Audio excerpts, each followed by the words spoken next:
क्या कर रहा हूं मैं? दर्पण में देख रहा हूं। आप लोग भी प्रतिदिन देखते होंगे, परंतु प्रतिदिन अपना मुख देखने के बाद भी उस पर लिखी एक बड़ी सीख देखना भूल जाते हैं। अब आप कहेंगे कैसी सीख? तो जाइए, एक बार फिर से दर्पण के सामने जाइए और मुख खोलकर देखिए, क्या दिखेगा? दंत पंक्ति और जीभा, है ना?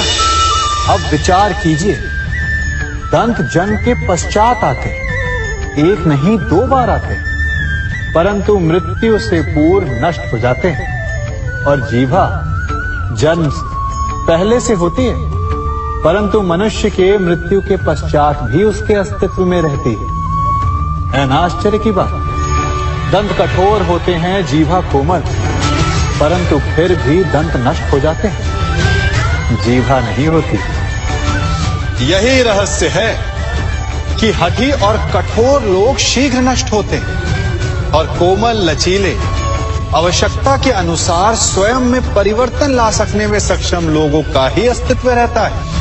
अर्थात परिस्थितियों के अनुसार स्वयं को लचीला बनाना सीखिए और आपका जीवन सरल हो जाएगा।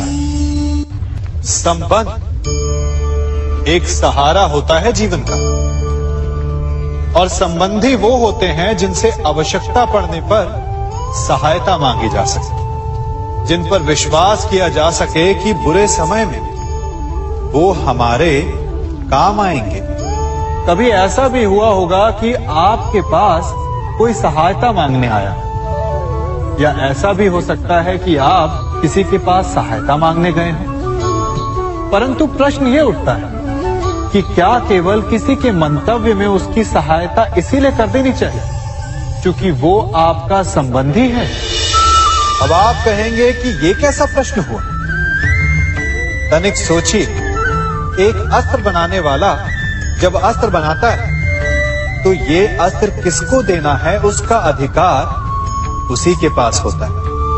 वो चाहे तो ये अस्त्र किसी को भी दे सकता है, वो एक सैनिक को भी दे सकता है या एक डाकू को भी, और यही अस्त्र 2 भिन्न कार्य कर सकती है। यदि डाकू के हाथों में आ गई तो उसका भय दिखाकर वो लोगों को लूटेगा, निरपराधों का रक्त बहाएगा। सहायता करने वाले की भी अवस्था ऐसी ही होती है। इसलिए किसी की सहायता करने से पूर्व ये विचार कर लेना आवश्यक है कि किसे क्या, कब और कितनी सहायता देनी चाहिए कि उसका दुरुपयोग ना हो। यदि आपकी सहायता से कोई अधर्म हुआ तो उसके उत्तरदायी आप ही होंगे। जीवन में कई बार ऐसे अवसर आते हैं कि आप लोगों से मिलने जाते हैं और उनसे कुछ आकांक्षाएं भी रखते हैं, और कई बार जीवन में ऐसे अवसर भी आते हैं कि लोग आपसे मिलने आते हैं। इसलिए अतिथियों का सम्मान करने से पूर्व सदा कुछ बातों को स्मरण रखना आवश्यक होता है। यदि कोई आपके पास मिलने आता है तो उसके 3 कारण हो सकते हैं। पहला कारण होता है भाव, दूसरा अभाव और तीसरा प्रभाव। तो जैसा अतिथि उसको वैसा ही सम्मान दे। यदि आपके पास कोई भाव से आए तो उसे केवल आपका प्रेम चाहिए, आपका सानिध्य चाहिए, और यदि कोई अभाव में आया तो उसकी उतनी सहायता अवश्य करें जितना आप करने में सक्षम हो, परंतु इतनी अधिक भी ना करें कि वो उस सहायता का दुरुपयोग कर बैठे। और यदि कोई प्रभाव में आया तो स्वयं पर अभिमान ना करें, क्योंकि कभी ना कभी जीवन में आप भी भाव, अभाव और प्रभाव के चक्रव्यूह में फंस सकते हैं।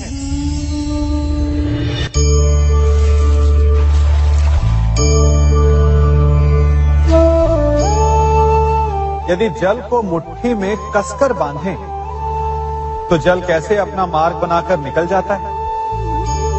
इसी धारा की भांति यही अवस्था हमारे अपनों के साथ भी होती है। अधिकतर हम जिनसे प्रेम करते हैं, हम सदा उन्हें अपने समीप रखना चाहते हैं, स्वयं से दूर नहीं होने देना चाहते।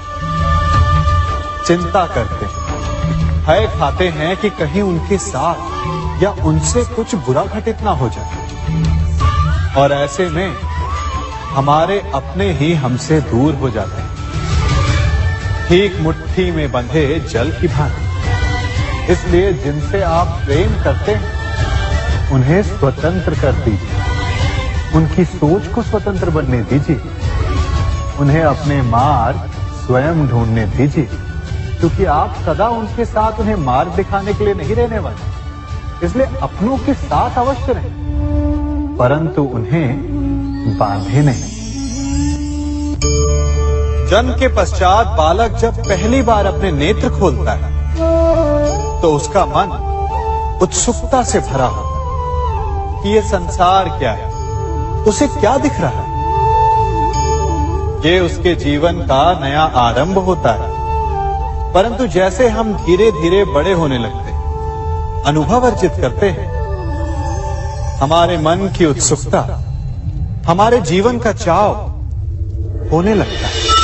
तनिक सोचिए, जब हम सुबह सोकर जगते हैं, अपनी आंखें खोलते हैं, तो उसे ही हम अपने जीवन का प्रारंभ समझ ले, तो सुबह से लेकर संध्या तक के समय को ही अपने जीवन जीने का समय समझ ले, तो कितनी स्फूर्ति आ जाएगी। आप कितने काम कर पाएंगे, कितने लक्ष्य अर्जित कर पाएंगे। फलों से मिलकर घड़ी बनती, घड़ी से मिलकर प्रहर, प्रहर से मिलकर दिन बनते हैं, और दिनों से माह और वर्ष। यदि आप अपना हर पल, हर प्रहर विश्वास से जिए, हर दिन उत्साह से जिए, तो आपका संपूर्ण जीवन सार्थक हो सकता है।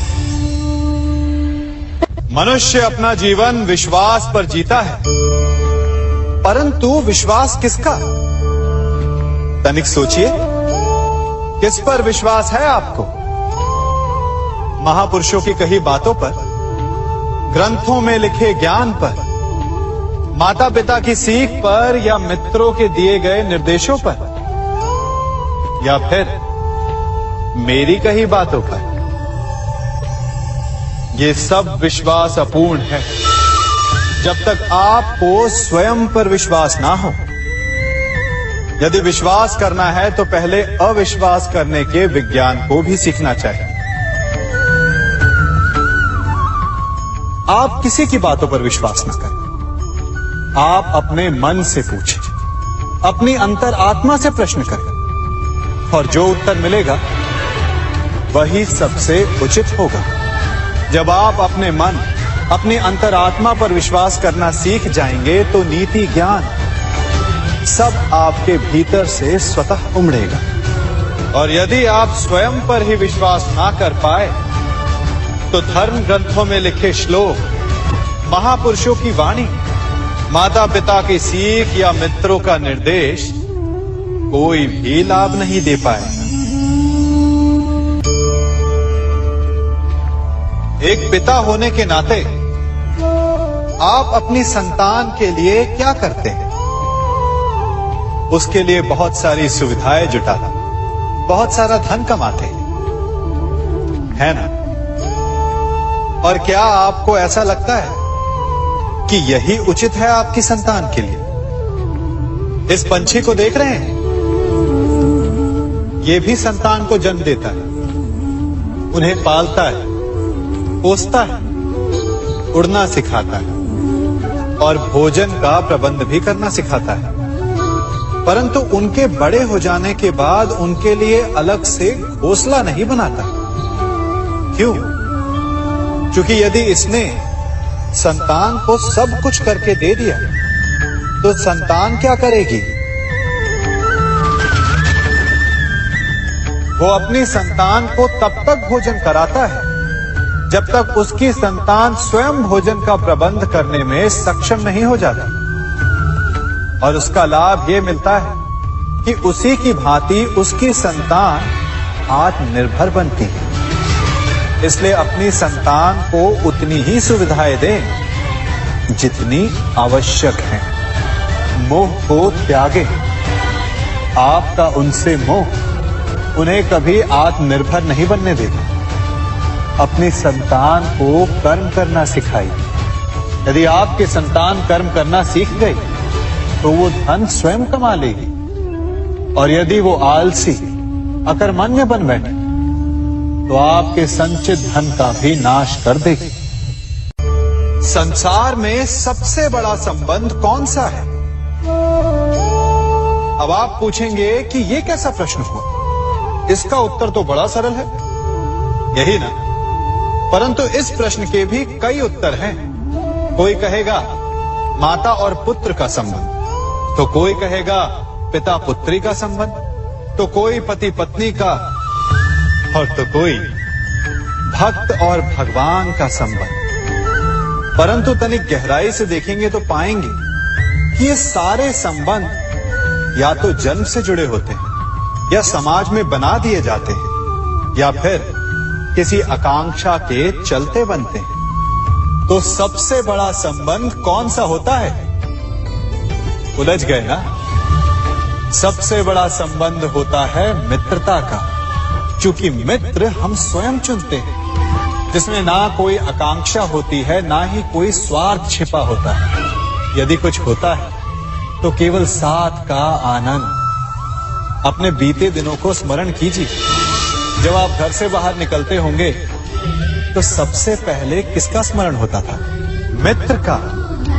परंतु जैसे जैसे मनुष्य बड़ा होता जाता है, सफल होता जाता है, मित्र छूटते जाते हैं। और फिर वो अपनी आय, अपने जीवन के स्तर के अनुसार मित्रता करने लगता है।